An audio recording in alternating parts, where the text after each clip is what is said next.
వందనాలండి. ఈరోజు మే 21. యెహోవా పడునుగాక.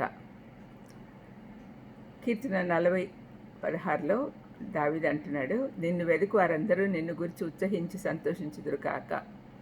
నీ రక్షణ ప్రేమించువారు యెహోవా మహిమపరచబడునుగాక అని నిత్యము చెప్పుకుందురుగాక. మనమందరం కలిసి దేవుణ్ణి మహిమపరచాలి అనేది దేవుని ఉద్దేశము. ఇక్కడ దావీదు కూడా అదే చెప్తున్నాడు. దేవుడు మనల్ని సృష్టించిన కారణము ఆయన మహిమార్థం అని యెషయా 43:7-21లో నా నిమిత్తము నేను నిర్మించిన జనులు నా స్తోత్రమును ప్రచురం చేయుదురు అని వ్రాయబడింది. అందువల్లనే మనం ఆయనను బద్దులమై ఉన్నాం. ఆయనను గురించి లోతుగా తెలుసుకునే కొద్దీ ఆయన గొప్పతనం మనకు తెలుస్తుంది. తద్వారా మన దృక్పథం మారిపోయి ఆయనను హృదయపూర్వకంగా స్తుతిస్తాం. ఈ కీర్తన దావీదు యొక్క వ్యక్తిగత స్తుతి కీర్తన. మొదటి భాగంలో తనకు జరిగిన మేలులను గురించి స్తుతిస్తూ, మధ్యలో తనకు కలిగిన ఆపదలను బట్టి బాధపడి, చివరకు తనకు దేవుడిచ్చిన విడుదలను గురించి స్తుతిస్తూ, రక్షణ పొందిన మనమంతా తనతో పాటు మహింపరచాలని కోరుకుంటున్నాడు. 40వ అధ్యాయము 2లో దావీదు, నాశనకరమైన గుంటల్లో నుండి, జిగటగల దొంగ ఊబిలో నుండి ఆయన నన్ను పైకెత్తెను, నా పాదములు బండ మీద నిలిపి నా అడుగులు స్థిరపరచెను అంటూ దేవునికి స్తుతులు అర్పించాడు. ఇక్కడ ఆ సమయంలో అక్కడ నేపథ్యం ఏంటంటే, అప్పుడు సౌలుకు భయపడి ప్రాణభీతితో పరిగెత్తు ఉన్నాడు. అటువంటి సమయంలో తాను ఎలా భద్రపరచబడ్డాడో దాని గురించి స్తుతులు అర్పిస్తున్నాడు. కానీ ఇందులో లోతైన సత్యం ఒకటి ఉంది, ఆత్మీయ సత్యం. దొంగ ఊబిలో ఉండుట అనేది పాపపు చెరల్లో నుండి బయటపడలేక కలవరంతో పెనుగులాడుతూ ఉంటే ఇంకా కూరుకుపోవడాన్ని సూచిస్తుంది.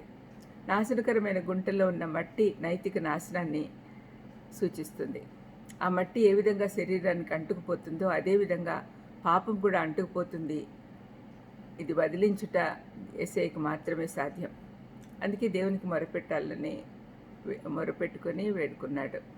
అయితే ఓర్పుతో దేవుని సమయం కొరకు ఎదురు చూసి తన సమస్యకు పరిష్కారం దొరికినప్పుడు సంతోషంగా దేవుని స్తుతించాడు. దావీదు అంతకు మునుపు దేవుని విడుదల పొంది ఉన్నాడు. కానీ భవిష్యత్తులో ఇక శ్రమలు రావని కాదు.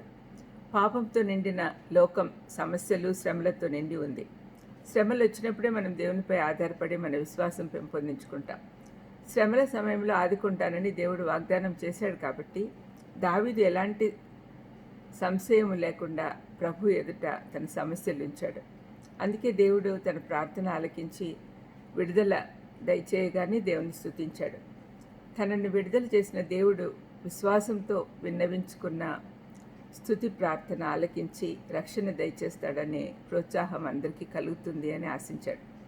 నీతిమంతుల ప్రార్థన ప్రభు ఆలకించి వారిని రక్షిస్తాడు. అప్పుడు అందరూ కలిసి దేవుణ్ణి మహింపరచబడునుగాక. అందరూ మనం కూడా ఆ విధంగానే చేయాలి. ప్రార్థన చేసుకుందాం. దయమేడ, ఉదయాన్నే నేను మహింపరచాలి, నేను స్తుతించాలి, నేను గొప్ప చేయాలి అనే విషయము మాకు జ్ఞాపకం చేసినందుకు మీకు స్తోత్రం నాయన. దావీదు ఆ విధంగా చేయడం వల్ల ఎన్నో ఆత్మీయ మేళ్ళు పొందాడు నాయన.